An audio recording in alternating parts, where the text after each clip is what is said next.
ప్రియ స్నేహితులారా, సమాజంలోని మనుషులు రకరకాల వాటి కొరకు పరుగులు తీస్తున్నారు.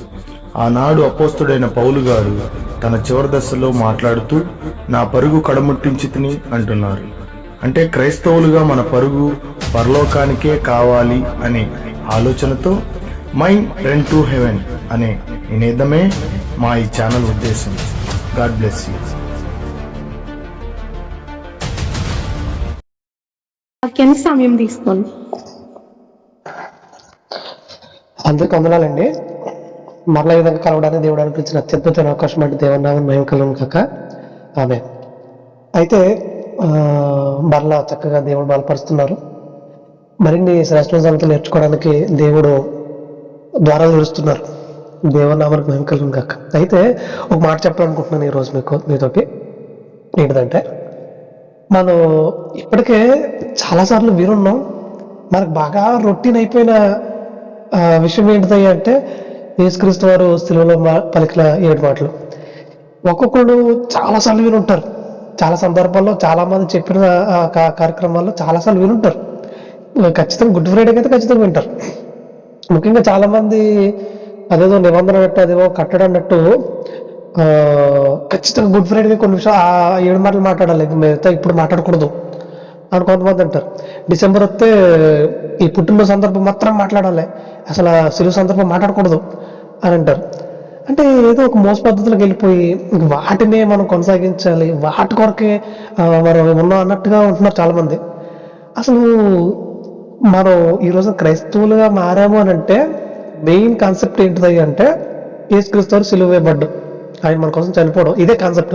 సో తద్వారా దాన్ని బట్టి ఆధారం చేసుకుని ఆయన నా కోసం చనిపోయాడు అని చెప్పేసి నేను మరలా ఆయనలోకి వచ్చేయాలి. ఎందుకంటే నేను మొదట ఆయన బిడ్డనే. ఈ లోకంలోకి వచ్చిన తర్వాత రకరకాల ఆలోచనలు నిండిపోయి ఇప్పుడు ప్రసంగి గ్రంథం 7 అధ్యాయం 29 వచ్చిన ప్రకారంగా దేవుడు నరుల నిర్ధారణగా పుట్టించాను. వారు వివిధ తంత్రాలు కల్పించుకుని దారి తప్పిపోయారని చెప్పేసి అక్కడ మనకు కనబడుతుంది. అంటే ఇప్పుడైతే మనం రకరకాల ఆలోచనలకు వెళ్ళిపోయామో, చిన్నప్పటి నుంచి మన అమ్మ నాన్న ఈ సత్య సంబంధమైన సంగతులు ఎప్పుడైతే చెప్పలేదో, చెప్పడానికి మనం అసలు ఎక్కడున్నాం, ఎక్కడో అన్ని జనాలుగా ఉన్నాం. ఇప్పుడు ఎప్పుడైతే మన యేసుక్రీస్తు తెలుసుకున్నామో, ఎప్పుడైతే ఈ సత్యం అర్థమైందో మనకి, యేసుక్రీస్తు మన పాపాల కోసం చనిపోయాడు అనే విషయం, అప్పుడు వచ్చాం క్రైస్తవులకి, అప్పుడు వచ్చాం యేసుక్రీస్తులకి. అంతే తప్ప యేసుక్రీస్తు మన కోసం పుట్టాడంట అని ఇదైతే మనం రాలేదు. సో ఇప్పుడు పుట్టుకంటే మనకి మెయిన్ కాన్సెప్ట్ ఏంటంటే చనిపోవడం, మన కోసం చనిపోవడం. సో చాలా మంది పుట్టుకుని కూడా చాలా గొప్పగా చెప్తారు. అంటే గొప్పగా చెప్పొద్దని కాదు కానీ అదే హైలైట్.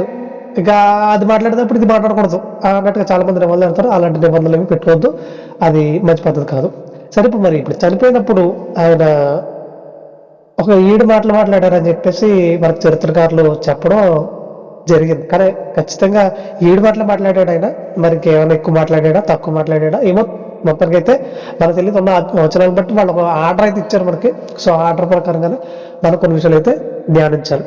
సరే బ్రదర్, ఇప్పుడు మరి ఆ 7 మాటలు మనం గుడ్ ఫ్రైడేకి మాట్లాడుకుంటే మంచిది కదా, ఇప్పుడు అవసరమా అనే వాళ్ళు కూడా చాలా మంది ఉంటారు. అసలు వాళ్ళదే చెప్తున్నా, ఒక సందర్భం నియమించుకుని అక్కడ మాత్రం మాట్లాడాలనే ఆలోచన మానేసుకోవాలి. ఎందుకంటే ఈ యేసుక్రీస్తు త్యాగాన్ని మనం ఎప్పుడైనా మాట్లాడుకోవచ్చు, ఎక్కడైనా మాట్లాడుకోవచ్చు. అంతేగాని ఒక పర్టికులర్ సందర్భం తీసుకుని అక్కడ మాత్రం మాట్లాడాలి అన్నట్టుగా ఉంటే అది ఒక మోస పద్ధతి, అది దేవుడికి విరుద్ధమైన పద్ధతి. సరే, విషయం ఏంటంటే, ఈరోజు మీరు అంత త్వరగా నాకు సమాధానాలు ఇస్తే అంత త్వరగా నేను ముందుకెళ్ళిపోయే ప్రయత్నం చేస్తాను. ముఖ్యంగా యేసుక్రీస్తు సిలువలో పలికిన మొదటి మాట ఏంటి? మీలో ఎవరైనా చక్కగా మైక్ ఆన్ చేసి టంటగా చెప్పేస్తే మనం ముందుకెళ్ళిపోతాం. వచనాలు అవసరం లేదు, జస్ట్ మీరు నాకు వాళ్ళు ఏం చెప్తే సరిపోతే నేను చెప్తాను వచనం మీకు. తండ్రి, మీరు ఏం చేస్తున్నారో మీరు ఎరగరు కనుక వీరిని క్షమించడం. రైట్. ఇది ఎక్కడ ఉందంటే మనకి లోకాసు వార్త 23 అధ్యాయం 34 వచనంలో ఈ మాట మనకి కనబడుతుంది. తండ్రి, వీరేం చేస్తున్నారు, వీరు ఎరగరు కనుక వీరిని క్షమించమని చెప్పారు. ముఖ్యంగా యేసుక్రీస్తు కాదు కానీ ఎవరైనా సరే కాసేపట్లో చనిపోబోతున్నారు అన్నప్పుడు ఈ చివరి మాటలు ఏవైతున్నాయో చాలా ఇంపార్టెంట్గా తీసుకుంటారు. కొంతమంది పెట్రోల్ పోసుకుని తగలపెట్టేసుకుంటారు. మరి వాళ్ళు ఆత్మహత్య చేసుకోవడానికి ఆ మార్గం ఎంచుకున్నారో అది చాలా భయంకరమైన మార్గం అని చెప్పాలి. సో మొత్తానికి వాళ్ళు కాలిపోయి ఉన్న తర్వాత ఇంకా కొంతసేపు బతుకుతారు అంతే. ఇంకా 1 గంట 1 అరగంట అలా బతుకుతారు. హాస్పిటల్ తీసుకెళ్ళినా సరే, ఎన్ని ఇంజక్షన్లు ఇచ్చినా సరే. అప్పుడు వాళ్ళ దగ్గర కెమెరా పెట్టి అసలు ఎందుకు చనిపోవాలనుకున్నావు, అసలు ఏంది అని వివరంగా అడుగుతారు పోలీసులు. అప్పుడు చెప్పే లాస్ట్ మాటలు ఏమవుతున్నాయో చాలా శ్రద్ధగా వింటారు, చాలా శ్రద్ధగా రికార్డ్ చేసుకుంటారు. అప్పుడు నిజాలు చెప్తారు, చనిపోయే ముందు నిజాలే మాట్లాడతారు, అబద్ధాలు మాట్లాడరు. సో అవి చాలా ఇంపార్టెంట్గా తీసుకుంటారు. అలాగే ముసలి కూడా చనిపోయేటప్పుడు వాళ్ళు కొన్ని మాటలు చెప్తారు, ఇది నేను ఎవరైనా చనిపోతున్నానో మీరు ఎలా చేయండి అలా చేయండి అని. ఆ చివరి మాటలు ఏమవుతున్నాయో చాలా ప్రాముఖ్యంగా తీసుకుంటారు. మరి ఇప్పుడు యేసుక్రీస్తు వారు మాట్లాడిన ఈ చివరి మాటల్లో చాలా ప్రాముఖ్యం. అలాగని చెప్పి మరి జీవితాంతం మాట్లాడిన మాటలు ప్రాముఖ్యం కాదండి అంటే అవి ప్రాముఖ్యమే. చాలా చాలా లోతైన సంగతులు మాట్లాడడం జరిగింది. మరి ఇప్పుడు చనిపోతూ మాట్లాడిన మాటలు ఎంత లోతైన సందర్భాన్ని మనం ఆలోచించవచ్చు అంటే, తండ్రి వీరు ఏం చేస్తున్నారు, వీరు కట్టుకు వీరిని క్షమించు అన్నాడు. ముఖ్యంగా భౌతికంగా ఆలోచిస్తే రోమ సైనికులు ఎవరైతున్నారో ఈయన సెలవు వేయడానికి తీసుకొచ్చిన రోమ సైనికులు ఎవరైతున్నారో ముఖ్యంగా యేసుక్రీస్తు వారి మీద వీళ్ళకైనా పగ ఉందా అంటే అదేం లేదు. ఎందుకంటే వాళ్ళు డ్యూటీ వాళ్ళు చేస్తున్నారు. ఫస్ట్ ఆఫ్ ఆల్ వాళ్ళు డ్యూటీ వాళ్ళు చేస్తున్నారు. ఇప్పుడు రాజు ఏమని ఆజ్ఞాపించాడంటే మీకు ఇతన్ని సెలవు వేసేయండి అని అన్నాడు.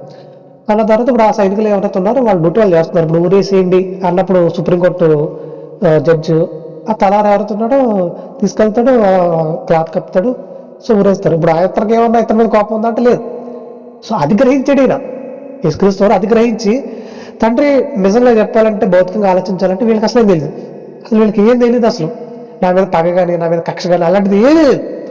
వీళ్ళు డ్యూటీ వీళ్ళు చేస్తున్నారు, వీళ్ళైతే క్షమించి, ఫస్ట్ ఆఫ్ ఆల్ వీళ్ళైతే క్షమించి అని వాళ్ళ గురించి వేడుకుంటున్నాడు. అంటే ఒకవేళ నా మీద వీళ్ళు క్రూరంగా ప్రవర్తిస్తున్నారని చెప్పేసి ఏమైనా కోపం తెచ్చుకుంటామో అలా తెచ్చుకోకు, అసలు నిజం ఇది అని దేవుడికి వివరిస్తున్నాడు. దేవుడు తెలియదా? కానీ ఈయన మనసు అలాంటిది. ఎవరు కూడా పాడైపోవడం ఇష్టం లేదు, ఎవరు కూడా నశించిపోవడం ఇష్టం లేదు. కాబట్టి వీళ్ళని కూడా వీళ్ళైతే రక్షించు అని ప్రార్థన చేస్తున్నాడు. ఆ ప్రార్థన ప్రతిఫలం ఏమో అక్కడ సైన్యాధిపతి మార్పు వచ్చేసింది. అరే ఈయన నిజంగా దేవుని కుమారుడు రా బాబు, అతను ఈ చనిపోతే ఇవన్నీ కదిలిపోతున్నాయి ఏంటి, పంచిపోతాలన్నీ రగిలిపోతున్నాయి ఏంటి అని ఆశ్చర్యపోయాడు. ఆయన ప్రార్థన చేశాడు, ఆ శతాధిపతులు మార్పు వచ్చేసింది కూడా అప్పుడే చనిపోయే లోపల. సో ఇదంతా కూడా వెంటనే జరిగిపోయిన పరిస్థితులు.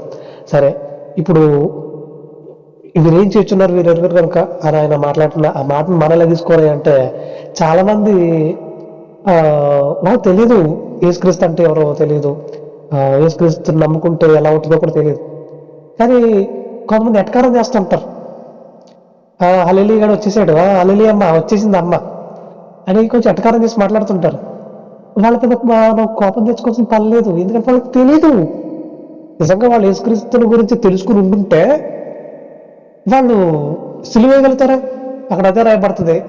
అపొస్తలుడైన పౌలు గారు మాట్లాడుతూ అపొస్తల కార్యాలు అనుకుంటే మాట్లాడు, అసలు వారు యేసుక్రీస్తుని తెలుసుకుని ఉంటుంటే, ఆయన ఎవరో తెలుసుంటే ఆ సైనికులు కూడా సిలువేయలేరు అని చెప్తాడు. అంటే మనకు విషయం అర్థమవుతుంది, ఆయన గురించి తెలిస్తే ఎవరు అలా మాట్లాడరు. ఇప్పుడు ఎవరైనా మిమ్మల్ని ఎటకారం చేస్తున్నారా, ఎవరైనా మిమ్మల్ని గేలి చేస్తున్నారా, వాళ్ళ విషయంలో మీరు కోపం తెచ్చుకోవాల్సిన పని లేదు, బాధపడాల్సిన పని కూడా లేదు. అయ్యో పాపం వీళ్ళకి తెలియదు కదా యేసుక్రీస్తు, అందుకని వాళ్ళు అలా మాట్లాడుతున్నారు అని చెప్పి మళ్ళీ ఆయన దగ్గరికి వచ్చి, ప్రభా వాళ్ళకి మీరు తెలుసుంటే, మీ ఆలోచన తెలుసుంటే, మీ యొక్క ప్రాముఖ్యం తెలుసుంటే వాళ్ళు అలా మాట్లాడరు ప్రభా, కాబట్టి వాళ్ళకేం తెలియదు, వాళ్ళు క్షమించండి, నేను మీ మనసు కలుగున్నాను ప్రభా, వాళ్ళకేం తెలియదు, వాళ్ళు తెలియక అలా మాట్లాడుతున్నారు, వాళ్ళు తెలుసుకుంటే అలా మాట్లాడరుగా అని చెప్పి వారి విషయం మనం క్షమాపణ కోరుకోవాలి. ఇక రెండో కోణం చెప్తున్నా, యేసుక్రీస్తు వారు ఎవరిని క్షమించమన్నాడు అని అంటే రోమ సైనికులు క్షమించమన్నాడు. యూదులు ఇతను సిలువ వేయండి అని గట్టిగా అరిచారు కదా, వాళ్ళైతే క్షమించమని కోరలే. వాళ్ళే ఆల్రెడీ కోరుకున్నారు. ఏమని కోరుకున్నారు? ఇతని రక్తం మా మీద మా పిల్లల మీద చెందాలి, ఓకే ఏం కాదు, మాకేం కాదు, మా మీద మా పిల్లల మీద రక్తం ఉంటుంది, ఏం కాదు అది బలమైన నినాదం చేసేసారు. దానికి యేసుక్రీస్తు స్పందించి అలా అనకండి, మిమ్మల్ని రక్షించాలనుకుంటున్నాను అలా అనలేదు.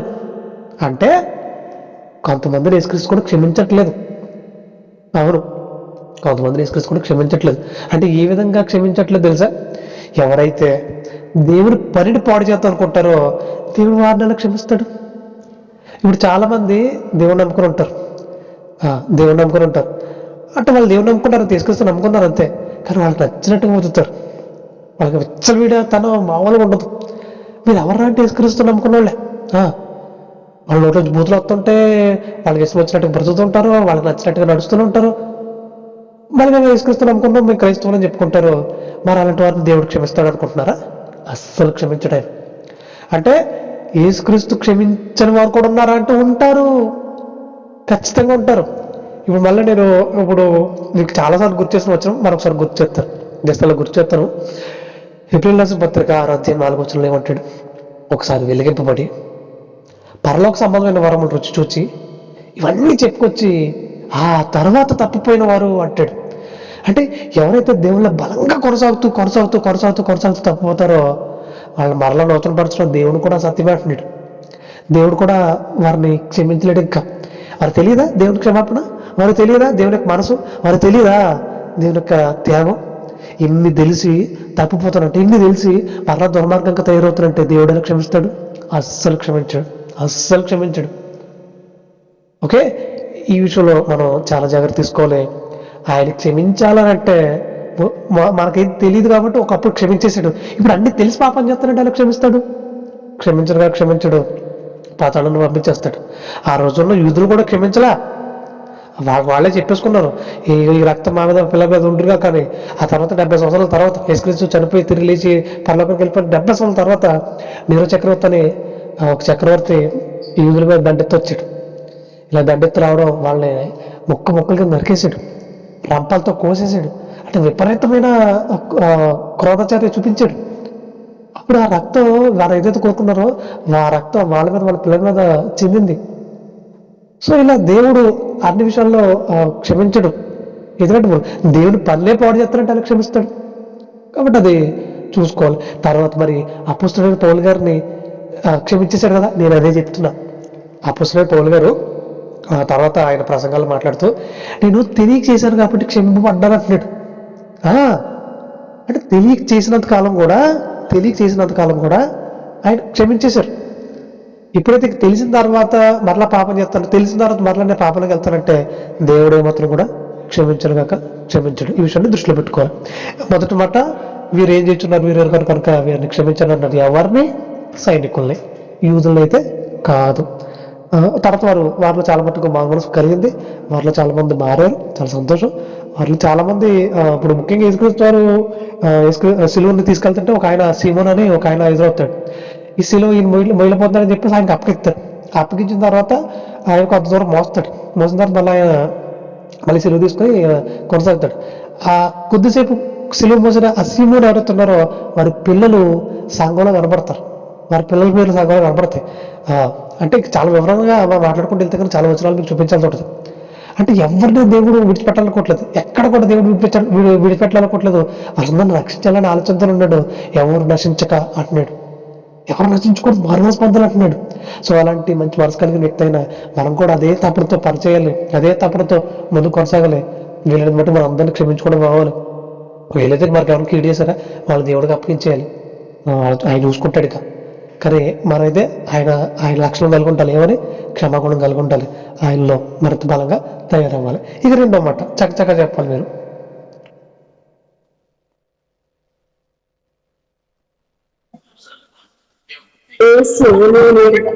వచ్చినప్పుడు నన్ను జ్ఞాపకం చేసుకోమని, అందుకైనా వారితో నేను నాతో కూడా పరదేశంలో నిశ్చయంగా నీతో చెప్పుచున్నానని. లోకసువార్త 23:43 ఈ మాట మనకు కనబడుతుంది. నువ్వు నాతో కూడా పరదేశంలో ఉంది అని నిత్యంగా నీతో చెప్పుచున్నాను అంటున్నాడు. అంటే ఇప్పుడు సడన్ గా అతను చూడగానే ప్రభా నన్ను నీ రాజ్యంలోకి వచ్చినప్పుడు జ్ఞాపకం చేసుకో అని ఈయన అనట్లేదు. ఇలా అన్నాడు కాబట్టి నేను ఇలా అనేయాలని చెప్పేసి ఈయనేమో అనట్లేదు. పొద్దున్న ఎప్పుడో 9 సిలువేశారంట యేసుక్రీస్తు అని. పొద్దున్న 9 సిలువేస్తే కింద నుంచి ఏమో యూదులు దూషిస్తూ ఉన్నారు, అది చూస్తున్నాడు. ఈ సిలువ వేయబడిన కుడివైపుగా చూస్తున్నాడు. అలాగే ఫస్ట్ ఈ బాధ భరించలేక ఇద్దరు దొంగలు కూడా యేసుక్రీస్తుని దూషిస్తారు. ఫస్ట్ దూషించిన వాళ్ళే మరలా అందులోనే ఇదంతా పరిశీలన చేస్తున్నాడు. ఈ కుడివైపున దొంగ పరిశీలన చేస్తున్నాడు. పొద్దున్న సిలువ వేశారు, విపరీతమైన దెబ్బలు కొట్టేశారు. ఈ చూస్తేనేమో తండ్రి వీరు ఏం చేస్తున్నారు, వీరు ఎరుగరు కనుక వీరిని క్షమించంటున్నాడు. క్షమించడం ఏంటి అసలు? మేమే చాలా అన్యాయం చేసాం, మాకు ఇది కరెక్ట్, మాకు సిలువ వేయడం అనేది ఏదవుతుంది ఇది కరెక్ట్, మాకు కరెక్ట్ శిక్ష పడింది. అసలు ఈయనేం తప్పు చేయలేదే, ఈయన అసలు ఏమీ తప్పు చేయలేదు, ఎలాంటి పొరపాటు చేయలేదు, మరలా ఆయన్ని ఎంత శిక్షించినా సరే క్షమించబడ్డాడు ఏంటి అసలు? అసలు ఏం జరుగుతుంది అని ఆశ్చర్యం గురైపోయాడు. ఇక ఆశ్చర్యంలోకి వెళ్ళిపోయి అసలు ఏంటిది, ఈయనేంటి ఎలా ఉన్నాడు అసలు, కింద నుంచి వాళ్ళేమో దూచుతుంటే ఈయన క్షమించబట్టినాడు, ఎంత విచిత్రంగా ఉందని అర్థమైపోయింది. ఇక ఇక్కడ వైపు ఉన్న దొంగకి ఈయనకి ఒక రాజ్యం ఉంది, ఈయన ఒక రాజు. ఆయన కూడా అదే రాశారు కదా, రాజారైన యేసు అని. అంటే ఈయన ఒక రాజు అనమాట. సో అయితే ఈయన రాజ్యంలో మనకి ఖచ్చితంగా ఒక స్థానాన్ని మనం సంపాదించుకోవాలి. ఖచ్చితంగా ఆయన ఏదైతే రాజ్యంలోకి వెళ్తున్నాడు ఆ రాజ్యంలో మనం కూడా వెళ్ళాలి అని అప్పటికప్పుడు ఒక ఆలోచనలోకి వచ్చాడు. మరి ఇప్పుడు బాప్తిజం పొందుకుని మరలా ప్రభు కోసం బ్రతికేంత సమయం ఉందా అంటే లేదు. అప్పటికి ఇంకా యేసుక్రీస్తు వారి ద్వారా పాప క్షమాపణ నిమిత్తం బాప్తిజం ఉందా అంటే లేదు. మరి యేసుక్రీస్తులాగా యేసుక్రీస్తు కుడివైపు ఉన్న దొంగ బాప్తిజం తీసుకోలేదంటే పర్లోకి వెళ్ళిపోయాడు కదా, మనం తీసుకోగలుగుతారని చాలా మంది మాట్లాడతారు. సో అక్కడ అవకాశం లేదు కాబట్టి దేవుడు దాన్ని యాక్సెప్ట్ చేశాడు. సరేనైనా నువ్వు నాతో కూడా పరదేశంలో ఉంటావు అన్నాడు. పరదేశం అంటే వెయిటింగ్ హాల్ అంటారు దాన్ని. పరలోకం వేరు, పరదేశం వేరు. పరలోకానికి వెళ్ళడానికి ముందు పరదేశం ఉంది. ఈ పరదేశంలో భక్తులందరూ ఉన్నారు.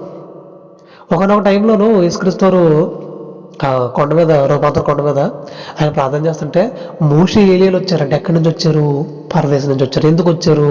ఇగో మన నెరవేర్చడానికి ఇంకెంత టైం పడుతుంది, నువ్వు విడుదల ఇస్తేనే మేము పరలోకి వెళ్ళడానికి అవకాశం ఉంది, లేదంటే లేదు. కాబట్టి మాకు విడుదల ఎప్పుడు అని అడగడానికి వచ్చారు. ఎక్కడి నుంచి వచ్చారు అంటే పరదేశం నుంచి వచ్చారు. అలాగే ఇప్పుడు ఇతను ఖచ్చితంగా ఇతను ఒక రాజ్యం ఉంది, మనం ఇతను ఎక్కడికి వెళ్తే అక్కడికి వెళ్ళాలని ఒక ఆలోచనతో అప్పటికప్పుడు ఈ పరిణతి అంతా తెచ్చుకుంటున్నాడు. ఇంకా ఎడమవైపున దొంగ ఇంకా దూచిస్తున్నాడు యేసుక్రీస్తు వారిని.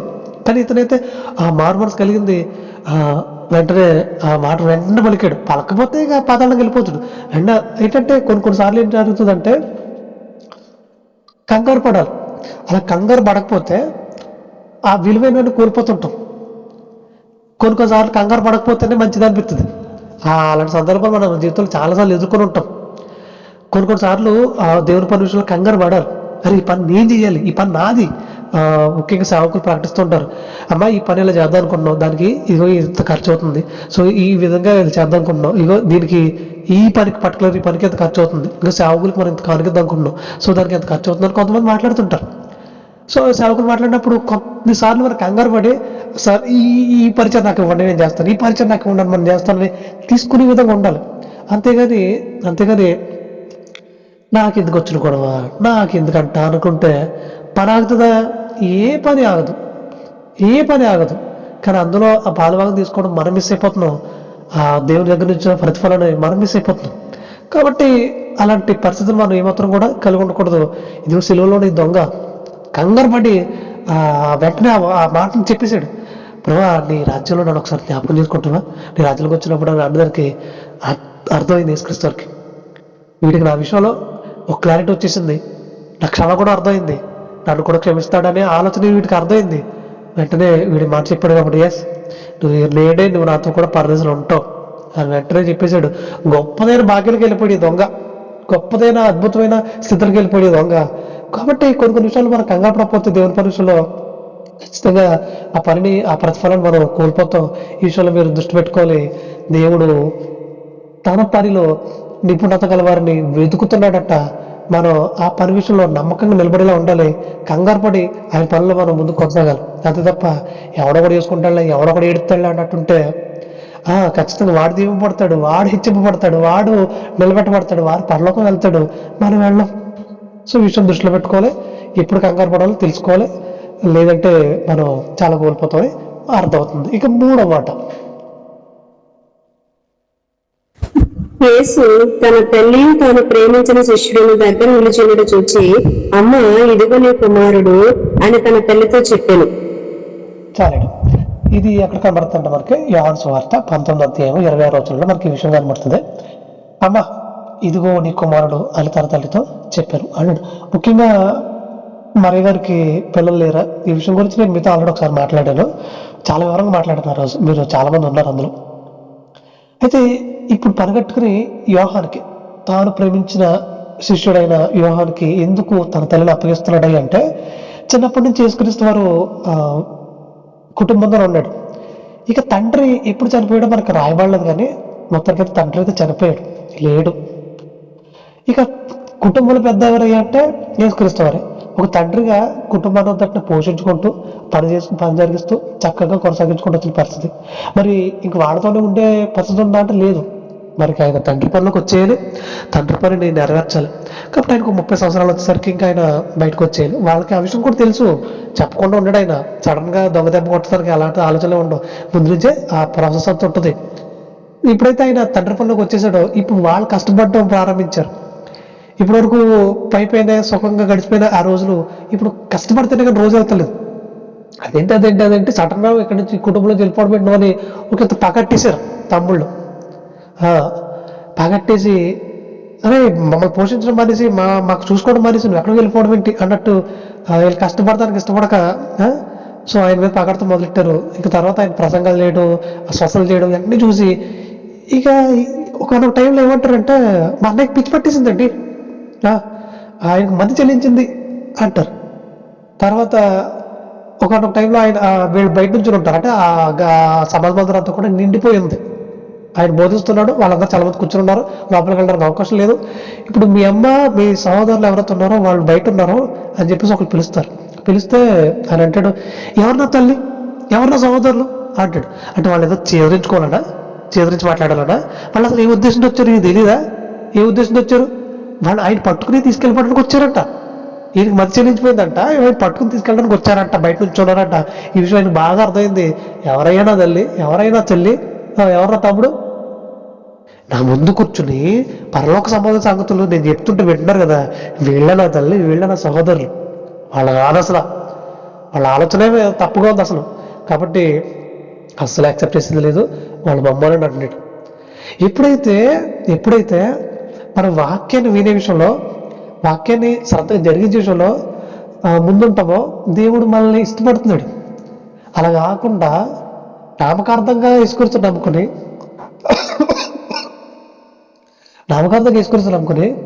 నామకార్థంగా బ్రతికేస్తారంటే ఆయన తన పిల్లలుగా భావించడు. పైగా మనం మాట్లాడే బూతుల వల్ల కానివ్వండి, మనం మాట్లాడే వ్యర్థమైన నీచమైన మాటల వల్ల కానివ్వండి, మనం చూసే సినిమాల వల్ల కానివ్వండి, సీరియల్ వల్ల కానివ్వండి, దేవుడు అవమానపరచబడుతున్నాడు. మనం ప్రార్థన చేసేస్తాం, గ్రూప్లోకి వచ్చి గట్టిగా ప్రార్థన చేసేస్తాం, ఓకే మంచిదే. కానీ ఇప్పుడు మామూలుగా తర్వాత గ్రూప్ అయిపోయిన తర్వాత ఎప్పుడు వాళ్ళ జీవితం జీవిస్తాను, ఎప్పుడు వాళ్ళ మాటలు మాట్లాడతాను, ఎప్పుడు వాళ్ళ సరసక్తులు మాట్లాడతాను అని అంటే కనుక అది దేవుడు ఇష్టపడట్లేదు. దేవుడు నా తల్లి, నా సహోదరులు అని అనడు, మనల్ని అనడు. అక్కడున్న ఆ పరిస్థితిని బట్టి వాళ్ళని కూడా అనట్లేదు, వీళ్ళ ఆలోచన బాగాలేదు అన్నట్టు. ఇక్కడ మనం ఉన్నాం, చక్కగా దేవుని వాక్యం నేర్చుకోవడం వరకు ఒక ఎత్తు అయితే దాని ఆచరణలో పెట్టడం మరొక ఎత్తు. చాలా మంది వింటున్నారు, చాలా సంతోషం, విని అక్కడ వదిలేసి వెళ్ళిపోతున్నారు. అదేదో బరువుగా ఉంటుంది అన్నట్టు. మరి అక్కడ వదిలేసి వెళ్ళిపోతున్నారు. ఇక తర్వాత వాళ్ళ ఆలోచన విధానం, వాళ్ళ గొడవ వేరేగా ఉంటుంది. అలా ఉంటే దేవుడు అస్సలు యాక్సెప్ట్ చేయడు, అస్సలు ఒప్పుకోడు ఆయన. సో దీన్ని దృష్టిలో పెట్టుకోండి. ఆయన తల్లిగా, ఆయన సహోదరులుగా మనం ఉండాలంటే కనుక ఆయన వాక్యాన్ని విని నెరవేర్చే వరకు ఉంటేనే ఆయన మనల్ని యాక్సెప్ట్ చేస్తాడు. లేదంటే యాక్సెప్ట్ చేయడు, పరలోకానికి అస్సలు రానివాడు.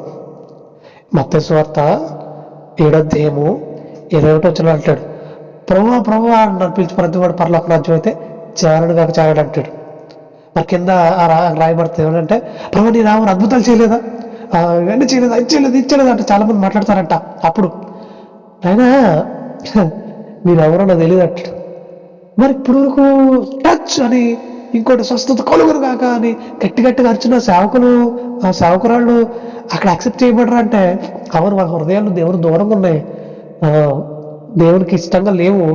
ఆయనకి ఇష్టంగా లేనప్పుడు ఆయన ఎలా యాక్సెప్ట్ చేస్తాడు? దేవుడు తెలియదు గెట్అవుట్ అంటున్నాడు.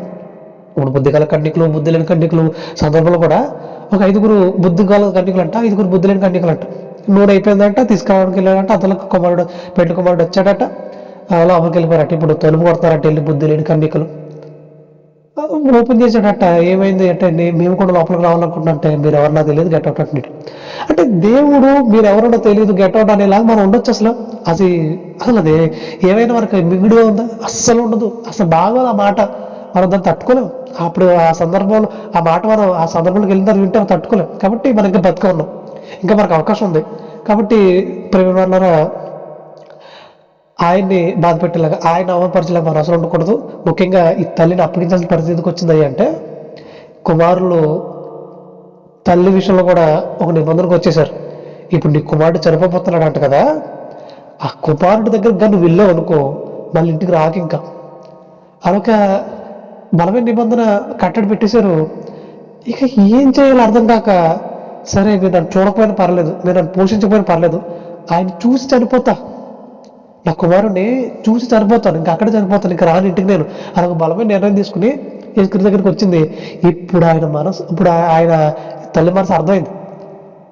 కుమారులు గెంటేశారు ఇంట్లో నుంచి, ఇంక ఇంటికి వెళ్తానికి అయితే అవకాశం లేదు.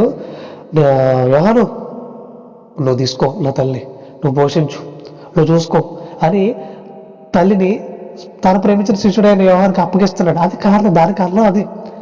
అంతే తప్ప ఇది ఆ సందర్భంలో అలా ఉంది కాబట్టి, ఏదో పక్కన ఉంది కాబట్టి అప్పగించేయడం ఇది కాదు మ్యాటర్. అంటే ఆయన ప్రతి మనసును ఎరుగుతున్నాడు. ఆయన ఎవరైతే ఆయన కోసం బ్రతకాలనుకుంటున్నాడో ఆయన కేర్ తీసుకుంటున్నాడు. ఎవరైతే ఆయన కోసం నమ్మకంగా నిలబడాలనుకుంటున్నారో ఖచ్చితంగా దేవుడు వారి విషయంలో పట్టించుకుని ఆయన కోసం నమ్మకంగా నిలబడే ప్రయత్నం చేయాలన్న ప్రతి ఒక్కరిని కూడా నిలబెడుతున్నాడు, బలపరుస్తున్నాడు. చాలా అద్భుతమైన విషయం, చాలా సంతోషం. ఇక చాలా టైం అయిపోయింది, ఏమనుకోద్దు, నేను ముగించేస్తాను. తర్వాత 4వ మాట. ఇంచుమించు 3 గంటలప్పుడు యేసు ఏలీ ఏలీ లామా సబక్తాని బిగ్గరగా కేకవేశాను. ఆ మాటకు నా దేవా నన్నెందుకు చేయి విడిచితివని అర్థం. ఇది మత్తయి సువార్త 27వ అధ్యాయము 46వ వచనంలో అంటున్నాడు, ఏలి ఏలి లామా సబక్తాని అని బిగ్గరగా వేశాను. నా దేవా నా చేయిని విడిచిపెట్టేసో అని అంటున్నాడు. ముఖ్యంగా యేసుక్రీస్తు చేయిని విడిచిపెట్టడానికి కారణం ఏంటిది అంటే, ఆయన పాపం చేశాడు అంటే కాదు. దేవుడు పాపం చేసిన వారి చేతిని మాత్రం విడిచిపెట్టేస్తాడు, ఇది ఖచ్చితం. ఇప్పుడు పాపం ఏమైనా చేశాడు ఈయన అంటే కాదు. కానీ ఈ లోకంలో ఉన్న ప్రతి ఒక్కరి పాపాన్ని ఇప్పుడు ఆయన మీద మోపబడిందంట. పాపము తండ్రి అయిన దేవునికి అసహ్యం కనుక దేవుడు యేసుక్రీస్తు చేతిని విడిచిపెట్టేశాడు. అంటే కొన్ని సందర్భాల్లో ఆయన పనిలో ఉండగా దేవుడు పరీక్షిస్తూ ఉంటాడు. ఏమంటే ఈ సందర్భంలో ఖచ్చితంగా నాకు సహాయం వస్తుందని మనం అనుకుంటాం, ఆయన ఎందుకో మౌనంగా ఉంటాడు. మనం ప్రార్థన చేసాం కదా, ఖచ్చితంగా అయిపోతుంది పని అనుకుంటాం చాలాసార్లు. ఆ టైంలో ఎందుకు ఆయన మౌనంగా ఉంటాడు, సైలెంట్గా ఉంటాడు. ఆయన ప్రభా నేను ఏది అడిగినా సరే మీరు నాకు ఇస్తారు కదా ప్రభా, నేను ఏమి అడిగినా సరే మీరు నాకు ఖచ్చితంగా సహాయం చేస్తారు కదా ప్రభా, ఈ విషయంలో ప్రార్థన చేస్తున్నాను తండ్రి. ఇప్పుడు నేను చాలాసార్లు ఈ విషయం గురించి ప్రార్థన చేశాను తండ్రి, నాకు సమాధానం అని ప్రభా అని అడుగుతుంటాం. ఎందుకో మనకు సమాధానం రాదు, ఎందుకో మనకి సమాధానం లేట్ అవుతుంటుంది. ఒక్కొక్కసారి అర్థం కాదు, ఇది నేనేమైనా పొరపాట్లు ఉన్నానా, నేనేమైనా పాపం చేస్తున్నానా, అలాంటిది ఏం లేదే, నేను ఆయన ఎదుట నమ్మకంగానే ఉన్నాను నేను, మరి ఏంటిది ఆయన చెయ్యి ఎందుకు విడిచిపెట్టేస్తున్నాడు అని అంటే, కొన్ని సందర్భాల్లో ఆయన మౌనంగా ఉన్న ఆ పరిస్థితిలో, ఆ కొంత సమయంలోనే చాలా మంది తిరగబడిపోతారు. ఇప్పుడు దాకా నిన్ను నమ్ముకుని ఉంటే నువ్వు ఇలా చేస్తావా, నువ్వు ఉన్నావని ధైర్యంతో నేను ముందుకెళ్ళిపోతుంటే నువ్వు పక్కన పెడతావు, నువ్వు ఇలా మాట్లాడేవాళ్ళు కూడా ఉంటారు. ఆ కాసేపులోనే అర్థమైపోతుంది మొత్తం సినిమా. ఇప్పుడు యోబు గారి సందర్భంలోకి వెళ్ళిపోతే, యోబు గారు అసలు అలాంటి మాటలే మాట్లాడట్లా, అంత కోట్లు వస్తున్నా ఆయన సడన్గా ఏమి లేనట్టు అయిపోయాడు. ఇప్పుడు ఆయన ఏమంటాడంటే, ఆయన ఇచ్చాడు మొత్తం అంతా కూడా, నేను పుట్టినప్పటి నుంచి నాకు అసలు ఏమీ లేవు, ఆయన ఇచ్చాడు, ఆయన తీసేసుకున్నాడు, దేవునామం నామకలం కాక ఒక బలమైన స్థిరమైన మనసు కలిగి ఆయన మాట్లాడుతున్నాడు. ఎంత అద్భుతమైన సంగతి అని చెప్పాలి. అంటే దేవుడు చేయి విడిచిపెట్టేసే పరిస్థితి ప్రతి భక్తుడి జీవితంలో వస్తుంది. అలా మీ జీవితంలో కూడా కొన్ని సందర్భాల్లో వచ్చే ఉంటుంది, అది మీకు అర్థం కాకపోయి ఉండొచ్చు. ఒకవేళ రావచ్చు కూడా, ఇక నుంచి రావచ్చు కూడా ఆ సందర్భం. దీన్ని దృష్టిలో పెట్టుకుని ప్రియమైన వాళ్ళరా, దీన్ని దృష్టిలో పెట్టుకుని ప్రభా ఒకవేళ మీరు నన్ను ఎప్పుడైనా చెయ్యి విడిచిపెట్టే అవకాశం ఉంటే, అంటే ఆ కొద్దిసేపు ఆ మౌనం ఉండొచ్చు నా జీవితంలో, అలాంటి పరిస్థితుల్లో నేను ఎక్కడ నమ్మకం కోల్పోకుండా నాకు సహాయం చేయండి అని ప్రార్థన చేయాలి ప్రతిరోజు. ఇప్పుడు యేసుక్రీస్తు కూడా నా చెయ్యిని విడిచిపెట్టేసే ప్రభు అంటే, క్వశ్చన్ చెప్పాలంటే దేవునితో ఇప్పుడు ఆ ఎడబాటు లేదు ఆయనకి, అంత బలమైన సాహసం కలుగున్నాడు. ఇప్పుడు పాపాన్ని బట్టి ఆయన చెయ్యి విడిచిపెట్టేశాడు. ఎందుకంటే ఆయన బలియాగం జరిగించాలి కాబట్టి, ఆ పనిలో నమ్మకంగా నిలబడి ముందుకెళ్ళిపోవాలి కాబట్టి ఆ కొద్దిసేపు ఆయన చెయ్యి విడిచిపెట్టాల్సి వచ్చింది మన కోసం. సో ఈశ్వరుని దృష్టిలో పెట్టుకుని మన జీవితంలో కూడా కొన్నిసార్లు దేవుడు చెయ్యి విడిచిపెట్టేసే పరిస్థితి వస్తుంది. కొన్నిసార్లు మౌనంగా ఉండే పరిస్థితి వస్తుంది. ఆయన మౌనాన్ని మనం అపార్థం చేసుకోకుండా దేవుని కోసం నమ్మకంగా నిలబడగలిగితే ఆయన చాలా సంతోషపడతాడు. ఎస్, ఖచ్చితంగా ఇది కదా నాకు కావాల్సింది, ఇలాంటి నమ్మకం కదా కావాల్సిందని ఆయన యోబు గారిని రెండింతలు ఆశీర్వదించాడంట. మనల్ని కూడా ఖచ్చితంగా హెచ్చించి చూపిస్తాడు సమాజంలో. ఎక్కడైనా తగ్గించే పరిస్థితి కాదు. ఆయన మనల్ని తలగా ఉంచాలనుకుంటాడు తప్ప తక్కువగా ఉంచాలనుకోవట్లేదు. ఆయన మంచి మనసు, కానీ ఆయన మంచి మనసు అర్థం చేసుకుని ఆయన ఎప్పుడైనా మౌనంగా ఉన్నప్పుడు మనం దాన్ని అర్థం చేసుకుని నమ్మకంగా నిలబడగలిగితే ఆయన మరింత హెచ్చించి చూపిస్తాడు. అది ఆయన దగ్గర ఉన్న మంచి మనసు. ఇక తర్వాత అయితే మాట అటు తరువాత సమస్తము అప్పుడు నేను దప్పికొనుచున్నాను. నేను దప్పికొనుచున్నాను అనేను. ఓకే, ఇది యోహాను సువార్త 19:28 మనకు కనబడుతుంది. ఇప్పుడు దప్పికొనడం ఏంటి? ఇక ఎలా కసేపటి చనిపోతున్నాడు కదా, చనిపోయేటప్పుడు దప్పుకోవడం ఏంటి? ఇక ఎలాగ చనిపోతున్నాడు ఇప్పుడు ఎందుకంట అనుకోవట్లే. ఎక్కడో నా గురించి రాయకుండా ఒక ప్రవచనం ఉంది, అది నేను మిస్ అయిపోయినట్టున్నాను, ఇప్పుడు అది కంప్లీట్ చేశాననుకుంటున్నాడు. చనిపోతూ కూడా దేవుని పని గురించి ఆలోచిస్తున్నాడు. అంటే ఎంత బలమైన నమ్మకం కలిగి ఉన్నాడు ఆయన. అంటే అలాంటి ఖచ్చితత్వం కావాలంటున్నాడు దేవుడు తన పనిలో, తన పిల్లల విషయంలో అలాంటి ఖచ్చితత్వం కావాలంటున్నాడు. చనిపోతున్నా సరే నా పని మీకు మనసులో తిరగాలంటున్నాడు. అలా ఎవరైతే ఉంటారో వారి విషయంలో దేవుడు చాలా సంతోషపడతాడు. యేసుక్రీస్తు గురించి ఒక మాట అంటాడు దేవుడు. ఏమంటాడంటే ఆయన, ఇదిగో ఈయన నా ప్రియ కుమారుడు, ఈయన ఎందు నేను ఆనందిస్తున్నాను అంటున్నాడు. అలా ఆయన గురించి పలకడానికి ముఖ్య కారణం ఏంటిదో, ఇదిగో ఇంత నిబద్ధత ఉంది దేవుని పని పట్ల, తండ్రి పని పట్ల ఆయనకి ఇంత నిబద్ధత ఉంది. ఎక్కడో ఒక ప్రవచనం మిగిలిపోయింది, నేను దాన్ని చెప్పాలి, ఇదిగో నేను తప్పుకొంచున్నాను అని చెప్తున్నాడు. ఆ ప్రవచనాన్ని కంప్లీట్ చేయాలని అంతే తప్ప వీళ్ళేదో నీళ్ళు తీసుకొచ్చి ఇస్తారని, నీళ్ళు తీసుకొచ్చి ఇస్తే బ్రతుకుతానని అస్సలు ఆశ లేదు, ఆలోచన కూడా లేదు ఆయనకి. అది ఒక్కడో ప్రవచనం మిగిలిపోయింది, నేను దాన్ని కంప్లీట్ చేయాలనుకుంటున్నాడు.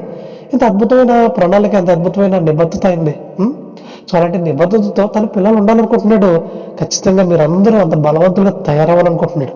సరే, ఇప్పుడు మరి దాహం ఏంటి అలాంటి మీరు అందరూ ఆల్రెడీ చాలాసార్లు విన్నారు, ఆత్మల దాహం అని. మరి చాలా మంది తప్పిపోతున్నారు, చాలా మంది అన్ని జల్లు ఉన్నారు, వారందరూ మనం రక్షించాలి కదా, దేవుని దాహం తీర్చాలి కదా అంటారు చాలా మంది. చాలా సంతోషం, మంచి పట్టే. కానీ ఈరోజు చాలా మంది క్రైస్తవులుగా ఉన్నవాళ్ళే తప్పిపోతున్నారు. క్రైస్తవులుగా ఉన్నవాళ్ళే మరలా పాపంలోకి వెళ్ళిపోతున్నారు. మనం మొదట సరిదిద్దాల్సింది ఏమని వీళ్ళకి బలవంతులు తయారు చేసిన తర్వాత అప్పుడు మనం బయట విషయాల్ని సక్కపెట్టచ్చు. కాబట్టి మన చుట్టూ ఎవరైతే ఉన్నారో వారందరినీ, ఒకరు ఎవరైనా వాక్యంలో దారి తప్పారా, వాక్యం దూరంగా ఉన్నారా, వాళ్ళందరినీ సరైన దారిలో పెట్టే ప్రయత్నం చేయాలని వాక్యాన్ని బట్టి మీకు తెలియజేస్తున్నాను. మొదట ఆయన దాహం ఇదే. తనలో ఉన్న తన పిల్లలుగా కొనసాగుతున్నారు అవుతున్నారు వారు చాలా మంది దారి తప్పారు. వాళ్ళందరిని గుర్తించి, సత్యవెరిగిన పిల్లలుగా మీరు వారందరిని గుర్తించి వాళ్ళు సరైన దారిలో పెట్టాలి.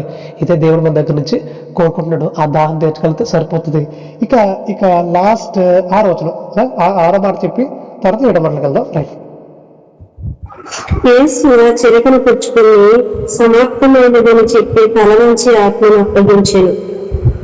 యేసు చెరకును పుచ్చుకొని సమాప్తమైనదని చెప్పి తల వంచి ఆత్మను అప్పగించాను అంటున్నాడు. ఇది యోహాను సువార్త 19:30 మనకు కనబడుతుంది. ఇప్పుడు సమాప్తమైందంటే ఏ సమాప్తమైంది?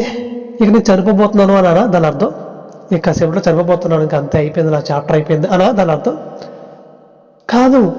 సమాప్తమయ్యింది అని అంటే నేను భూమి మీదకి ఏ పని నిమిత్తమైతే పంపబడ్డానో ఆ పని అంతా కూడా సక్సెస్ఫుల్గా కంప్లీట్ అయ్యింది, సమాప్తం అంటున్నాడు. ఇప్పుడు భూమి మీదకి పంపించిన ప్రతి ఒక్కరి పట్ల దేవునికి ఒక మంచి ఆలోచన ఉంటుంది, ప్రతి ఒక్కరి పట్ల కూడా ఉంటుంది. ఇప్పుడు ఆయన ఆలోచనలు ఎరిగి, ఆయన చిత్తాన్ని ఎరిగి, ప్రభా నా ప్రతిరోజు మీ పనిని సంపూర్ణం చేయగలుగుతున్నాను అని ప్రతిరోజు రాత్రి చెప్పగలుగుతామని ఈ మాటని అంటే చెప్పగలగాలి. ప్రభా నేను ఈరోజు రాత్రి మోకరించాను, ప్రభా పొద్దున్న నేను 5ంటికి 6ంటికి లేచిన తర్వాత సో నాకున్న పనులన్నీ చక్కబెట్టుకుంటూ వచ్చాను, అలాగే వాక్యం చదువుకున్నాను, అలాగే వాక్యం విన్నాను, అలాగే ప్రార్థన చేసుకుంటున్నాను. ఇంకెవరైతే వాక్యాలు చక్కగా శాస్త్ర సంగతులు చెప్తున్నారో అవన్నీ షేర్ చేస్తున్నాను. అలాగే నా మాటలు ఏవైతున్నాయో మీకు అనుకూలంగా ఉన్నాయి ప్రభా. ఇక నా ప్రవర్తన ఏదైతే ఉందో అది కూడా మీకు అనుకూలంగా ఉంది ప్రభా. ఇక అలాగే ఎవరైతే దారితో పోయి ఆ వాక్యానికి విరుద్ధంగా ఉన్నారో, వాక్యం దూరం అయిపోతున్నారో వాళ్ళందరూ సరైన దారిలో తీసుకొచ్చి ప్రయత్నంలో ఉన్నాను నేను. సో ఆ పనిలోనే ఉన్నాను, ఆ పని గురించి ఆలోచిస్తున్నాను అని ప్రతిరోజు రాత్రి ఇలాంటి ప్రార్థన ఎవరైతే చేయగలుగుతున్నారో దేవుడు చాలా సంతోషపడతాడు, చాలా సంతోషపడతాడు. ఇక పౌలు గారు మాట్లాడితే ఏమంటాడంటే ఆయన ఇదిగో నా పరుగు కడముట్టించుతని నా విశ్వాసాన్ని కాపాడుకున్నాను అంటున్నాడు. మరి ఆయనలాగా ప్రతిరోజు పరిగెట్టి ఆయన పనిలో మరింత బలంగా కష్టపడగలిగితే దేవుడు మనల్ని పట్టుకుని చాలా సంతోషపడతాడు. పౌలు గారు మాట్లాడితే ఏమంటాడంటే నేను క్రీస్తుల పోలు నడుచుకున్న ప్రకారం అంటున్నాడు. ఆయన మాత్రం అలా మాట మనం అనకూడదా? మనకు హక్కు లేదా మాటకి? మనం కూడా అనొచ్చు బ్రతికి చూపించినప్పుడు. అది నేను చెప్తున్నా, అలా బ్రతికి చూపించినప్పుడు మనం కూడా అనొచ్చు ఖచ్చితంగా, అందులో నో డౌట్. కాబట్టి ప్రేమ వాళ్ళరా ప్రతిరోజు ఆయన పనిలో ఆయన ఆలోచనలతో రెప్పబడి చక్కగా నమ్మకంగా కొనసాగి ప్రభా ఈరోజు మీ పనిని నేను ఎక్కడ లోపం చేయలేదు, వాక్యం చదువుకున్నాను, వాక్యం విన్నాను, ప్రార్థన చేసుకున్నాను, ఇగో సమాప్తమైంది అని ప్రతిరోజు మనం చెప్పగలిగేలా ఉండాలి. ఏమో రేపొద్దున మనం ఉంటామో చనిపోతామో ఎవరో తెలుసు. ఇప్పటికే యుద్ధాలు అంటున్నారు, అది అంటున్నారు, ఇది అంటున్నారు, రకరకాల పరిస్థితులు అంటున్నారు. ఇక ముఖ్యంగా బ్రదర్ మరి మీకేమైనా యుద్ధం ఎఫెక్ట్ ఉందా అని అంటే అస్సలు లేదు. ఆ యుద్ధాలకి మాకు 5,000 కిలోమీటర్ల దూరం మాది టర్కీ, అవన్నీ దుబాయ్ అవన్నీ ఖత్తర్ అవన్నీ పక్కన ఉంటాయి. మరి వాళ్ళ మీద వేస్తారు, మాకైతే అలాంటి ఎఫెక్ట్ ఏం లేదు. ఓకే, మీరైతే దేవుని కృప బట్టి చాలా సంతోషంగా ఉన్నాం. ఓకే, అద్భుతం. అయితే దేవుడు ఎప్పుడు ఎక్కడున్నా సరే తీసుకెళ్ళిపోవాలనుకుంటే కనుక యుద్ధమే రావక్కర్లా, ఎక్కడున్నా తీసుకెళ్ళిపోతాడు. కానీ ఆయన తీసుకెళ్ళిపోయే సమయానికి చెప్పగలగాలి, ప్రభా మీ పని సంపూర్ణంగా నెరవేర్చాలని చెప్పగలగాలి. అలా చెప్పగలగాలంటే చేసి ఉండాలి. చెప్పగలగాలంటే చేసి ఉండాలి. అలా చేసి కంప్లీట్గా నమ్మకంగా ముందు తీసుకెళ్ళేలాగా మీరు అందరూ ఉండాలని యేసుక్రీస్తు వారిలాగా మీరు కూడా అలాంటి బలమైన సాక్ష్యం ఇవ్వాలని మనస్ఫూర్తిగా కోరుకుంటున్నాను. ఇక 7వ మాటలకు వెళ్ళిపోతాం మనం. చదవండి అక్క.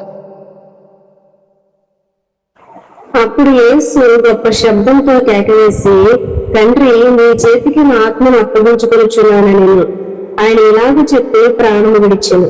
తండ్రి నీ చేతికి నా ఆత్మను అప్పగించుకొనుచున్నాను నేను. ఇది లోకాసు వార్త 23వ అధ్యాయము 46వ వచనం మనకు కనబడుతుంది. తండ్రి నీ చేతికి నా ఆత్మను అప్పగించుకుంటున్నాను అంటే ఇది ఆయన శిలువలో మాత్రం పలుతున్న మాట అంటే కాదు. ప్రతిరోజు మనం చనిపోయే ముందు, అదే నిద్రపోయే ముందు పలకాల్సిన మాట. ఏమో ఈరోజు రాత్రి నిద్రపోతున్నాం, తెల్లారిసరికి ఏం జరిగిపోతుందో తెలియదు. అంటే ప్రపంచం ఎటు నుంచి ఎటైనా వెళ్ళిపోతుంది. ఇప్పుడు ప్రస్తుతానికి ఎక్కడ ఎలాంటి బాంబులు పడితే తెలియట్లేదు. కాబట్టి వీటన్నింటిని దృష్టిలో పెట్టుకుని నా ఆత్మనికి అప్పగించుకుంటున్నాను అని ప్రతిరోజు రాత్రి మనం చెప్పగలగాలి. దానికంటే ముందు ఒక పని చేయాలి. ఏమని తెలుసా? ఆత్మను పరిశుద్ధంగా ఉంచి అప్పగించాలి. ఇప్పుడు యేసుక్రీస్తు వారి ఆత్మ చాలా పరిశుద్ధమైంది, చాలా యథార్థమైంది. ఇప్పుడు అలాంటి పరిశుద్ధమైన యథార్థమైన ఆత్మని తండ్రి చేతికి అప్పగిస్తున్నాడు. మనం కూడా అంతే పరిశుద్ధంగా, అంతే యథార్థంగా ఉంచి ప్రతిరోజు రాత్రి ఆయనకు అప్పగించుకుని నిద్రపోగలిగితే అది కరెక్ట్ వే. అలా కాదు, నేను చేసిన పనులను చేసేసాను, నాకు నచ్చింటే బతికేశాను, రాత్రికి వచ్చాను ప్రభా నా ఆత్మనికి అప్పగించుకున్నాను ప్రభా బై అని చెప్పేస్తే దేవుడు తీసుకోడు, పంపించేస్తాడు, పాతాళాన్ని పంపిస్తాడు. కాబట్టి మిమ్మల్ని భయపెట్టాలని కాదు, మిమ్మల్ని అధికారం చేయడం కాదు, ఆయన యొక్క ఆలోచన విధానాన్ని మీకు వివరంగా అర్థమయ్యేలా చెప్తున్నాడు అంతే. ఆయనకి ఎలా ఉంటే బాగుంటుందో, ఆయనకి ఎలా ఉంటే ఇష్టమో, ఆయనకి ఎలా ఉంటే సంతోషమో మీకు ప్రతిసారి నేను వచ్చిన ప్రతిసారి నేను మీకు ఇదే విషయం చెప్తాను. ఆయన ఇలా అయితేనే ఇష్టపడతాడు, ఆయనకి ఇలాగే కావాలి. ఇప్పుడు మనకి ఎవరైనా గిఫ్ట్ ఇచ్చేటప్పుడు వాళ్ళకి ఏం కావాలో ఆలోచించి మనం చేయాలనుకుంటాం. ఇప్పుడు ఫాస్ట్ గారిలో వచ్చిన సేవకులు ఎవరైనా మీటింగ్కి వచ్చినప్పుడు, అయ్యగారు మీకేం కావాలి, పాలు తాగుతారా, మరి మీరేం తింటారు, అసలు మీకు ఏది ఇష్టం అసలు అని అడుగుతాం కదా. ఇప్పుడు తండ్రిని కూడా అలా అడగాలి, యేసుక్రీస్తు కూడా అదే అడగాలి. ప్రభావ మీకు ఏది ఇష్టం చెప్పండి, నేను అలాగే ఉంటాను. మీకు ఎలా ఉంటే ఇష్టం చెప్పండి ప్రభావ, నేను అలాగే ఉంటాను ప్రభావ అని ప్రతిరోజు అడగాలి. అడిగి తెలుసుకుని ఆయన ఇష్టాలు తెలుసుకుని ఆయన ప్రకారం నడవాలి. అది దేవుడు యాక్సెప్ట్ చేసే విధానం, దేవుడు సంతోషపడే విధానం. సో ఖచ్చితంగా మీరు అందరూ అలాంటి బలమైన స్థితిలో వరదలాలని మనస్ఫూర్తిగా కోరుకుంటే, ఇప్పుడు చాలా టైం తీసుకున్నాను, నన్ను క్షమించండి. కానీ ఒకటి నా ఆలోచన అర్థం చేసుకుని ఇక్కడి నుంచి మీరు బలంగా దేవుడి వల్ల వరదలని మనస్ఫూర్తిగా కోరుకుంటూ నా మాటలు ముగిస్తున్నాను. ప్రార్థన చేసుకుందాం. పరిశుద్ధమైన తండ్రి, ఇంత అద్భుతమైన అవకాశం కల్పించి లోతైన సంగతులు నేర్పిస్తూ వచ్చారు ప్రభావ. అవును ప్రభావ, శిలువలు పలికిన 7 మాటలు ఏమవుతున్నాయో చాలా అద్భుతమైన ఆలోచనతో మీరు మాట్లాడిన ఆ మాటలవి. కాబట్టి ప్రభావ మీ ఇష్టాలు మాకు అర్థం చేయించారు, మీ చిత్తాన్ని మాకు అర్థం చేయించారు. ఖచ్చితంగా ప్రభావ థ్యాంక్ యూ సో మచ్ మరి ప్రభావ.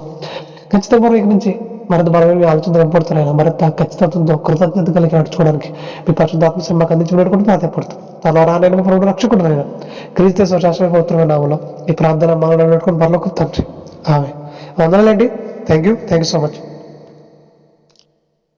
వందనాలన్నీ. మరి చక్కని మాటలు, మరి దేవుడి సిలువలో పలికిన 7 మాటలు చక్కగా వివరించిన బ్రదర్ పద్మాకర్ రావు గారికి ప్రభు పేరట వందనాలండి. మరి ముగింపు ప్రార్థన చేసుకొని ముగించుకుందామండి. నాతో పాటు ప్రతి ఒక్కరు ప్రార్థనలు ఏకీవించండి. స్తోత్రం స్తోత్రం స్తోత్రములు ప్రభా. అయ్యా పరిశుద్ధుడా, ప్రేమమేడని శ్రేష్టమైన నామం కొందనాలు తండ్రి. ఇంతదాకా తోడైంది ప్రభా, ఇంత ఆశీర్వాదంగా జరిపించు మీకు వందనాలు తండ్రి. అయ్యా నీ బిడ్డ నిలబడి మాట్లాడుచుండగా నీ ఆత్మ నడిపింపు అయా దయచేసో నీకే స్తుతులు స్తోత్రాలు తండ్రి. ఈ రోజు ప్రభా చక్కని వాక్యం అందరం వినడానికి మాకు ఇచ్చిన గొప్ప యోగ్యతను బట్టి మీకు వందనాలు ప్రభా. వినిన వాక్యం తండ్రి ప్రతి ఒక్కరి హృదయంలో ప్రభా ఫలింపు దయచేయమని అడుగుచున్నాను. ఎంత మాత్రము వినివారు మాత్రమే ఉండకుండా ప్రభా వాక్యానుసారంగా జీవించే జీవితాన్ని ప్రభా ప్రతి ఒక్క బిడ్డకి అనుగ్రహించమని అడుగుచున్నాను ప్రభా. తండ్రి మీరు సిలువలో కోరుకున్న 7 మాటలు అద్భుతమైన తండ్రి. ఈరోజు మీకు వివరించడానికి తండ్రి మీకే స్తుతులు స్తోత్రాలు ప్రభా. అవును ప్రభా, మీరు పొందిన దెబ్బల చేత మాకు ఇచ్చిన స్వస్థతను బట్టి మీకు వందనాలు తండ్రి. మీకే స్తుతులు స్తోత్రాలు ప్రభా. ఎంత మాత్రము ప్రభా మేము తెలిసి పాపంలో పడిపోకుండా ప్రభా కడ వరకు నమ్మకంగా ప్రభా ఆయా మేము జీవించే వారిగా ప్రభా ఉండడానికి సహాయం దయచేయండి. మా విశ్వాసాన్ని ప్రభా మరింత అభివృద్ధి పరుచుకుంటూ తండ్రి బలమైన విశ్వాసంలో మేము ఉండడానికి సహాయం దయచేయండి తండ్రి. ఎంత మాత్రము ప్రభా మా విశ్వాసం త్రొట్టెళ్ళిపోకుండా ప్రభా ఆయా గొప్ప స్థిరత్వం కలిగి తండ్రి మా విశ్వాసం ఉండడానికి సహాయం దయచేయమని అడుగుతున్నాను ప్రభా. నమ్మకం మా విశ్వాసంలో మాకు నమ్మకం దయచేయండి తండ్రి. అయినా ఎంత మాత్రము ప్రభా మిమ్మల్ని బాధ పెట్టేవారుగా మేము ఉండకుండా తండ్రి నేనే ఇస్తే నీకే స్తుతులు స్తోత్రాలు తండ్రి. మిమ్మల్ని ఆనంద పెట్టేవారుగా మేము ఉండడానికి సహాయం దయచేయమని అడుగుతున్నాను ప్రభా. నేను నీకే స్తుతులు స్తోత్రాలు ప్రభా. నేను వినిన వాక్యం ప్రభు మా హృదయంలో ఫలింపు దయచేయమని అడుగుతున్నాను. ఏ రోజుకు ఆ రోజు ప్రభా మా హృదయాన్ని శుద్ధి చేసుకోవడానికి సహాయం దయచేయండి. అయా శుద్ధి చేసుకుని ఆత్మ ప్రభా మాలో ఉండడానికి సహాయం దయచేయమని అడుగుతున్నాను ప్రభా. అయా జ్ఞాపకం చేసుకోండి, ముఖ్యంగా బ్రదర్ గారిని జ్ఞాపకం చేసుకోండి. చక్కని మాటలు ప్రభా ఎప్పటికప్పుడు తండ్రి మాకు అందిస్తున్నారు, మీకు వందనాలు తండ్రి. బహుబలంగా పద్మాకర్ రావు గారిని పరిచర్లో వాడుకోమని అడుగుచున్నాను తండ్రి. వాడుకోండి, ఆ కుటుంబాన్ని వాడుకోండి, దీవించండి, ఆశీర్వదించండి, అందరికి క్షేమం దయచేయండి తండ్రి. ముఖ్యంగా పద్మాకర్ రావు గారు ప్రభా తండ్రి నాయన తండ్రి తడికిలో ఉన్నప్పుడు తండ్రి మీ కాపుదలలో ప్రభా ఆ బిడ్డకు దయచేయమని అడుగుతున్నాను. అక్కడ వాతావరణ విషయంలో మేలు చేయండి, ఆ కుటుంబాన్ని దీవించండి, ఆశీర్వదించండి. వాళ్ళకున్న అవసరతలు ఆకలి ఇరుకు ఇబ్బందులు సమస్తము సమకూర్చమని అడుగుతున్నాను ప్రభా. ముఖ్యంగా వీని వాక్యం ప్రతి ఒక్క హృదయంలో ఫలింపు దయచేయమని అడుగుతున్నాను ప్రభా. అయ్యా నాతో మాతో మా అందరితో మీరు మాట్లాడి ఉన్నారు తండ్రి. ఎవరు ఏ మాటతో తండ్రి అయా ఏ హృదయంతో ఏ మాట అవసరమో ఆ మాటలు మీరు మాట్లాడారు, మీకు వందనాలు తండ్రి. ప్రతి హృదయాన్ని మీరు తాకారని నమ్ముచున్నాను తండ్రి. వినిన ప్రతి ఒక్క ఆయా బిడ్డని జ్ఞాపకం చేసుకోండి. వినిన ప్రతి మాట ప్రభా ప్రతి ఒక్క హృదయంలో ఫలింపు దయచేయమని అడుగుతున్నాను తండ్రి. నీ కృప చేత ప్రభా మా గ్రూప్ సభ్యుల్ని చేతులుగా అప్పగిస్తున్నాను తండ్రి. నేను మా గ్రూప్ సభ్యులు అనేక ప్రార్థన శ్రుతులు కోరి ఉన్నారు. అయా ప్రతిఫలాలు దయచేయండి తండ్రి. మా విజ్ఞాపనలు ఆలకించు అయా ప్రతి ఉత్తరం దయచేయమని అడుగుతున్నాను. ముఖ్యంగా మా గ్రూప్ సభ్యులు మీరు ఇచ్చిన ఆశక్తిని బట్టి మీకు వందనాలు. ఇంకా బలమైన విశ్వాసం బలమైన ఆశక్తి దయచేయండి. మా గ్రూప్ సభ్యులు దీవించండి, ఆశీర్వదించండి, కుటుంబ సభ్యులకి క్షేమం దయచేయండి తండ్రి.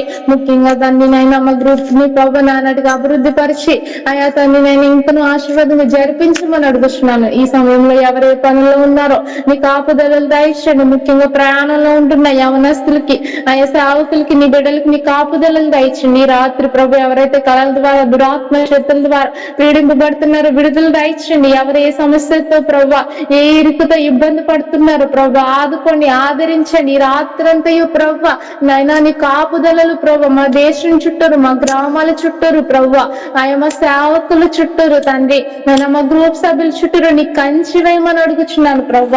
చంటి బిడ్డలకు కానీ, యవనస్తులకు కానీ, వృద్ధులకు కానీ ప్రభా, మధ్య వయసులో ఉన్న వారికి కానీ ఎటువంటి బలహీనత లేకుండా ప్రభా అయా ఆరోగ్యం దయచేయండి. రాత్రంతయు తండ్రి నీ కంచి వేయమని అడుగుచున్నాను ప్రభా.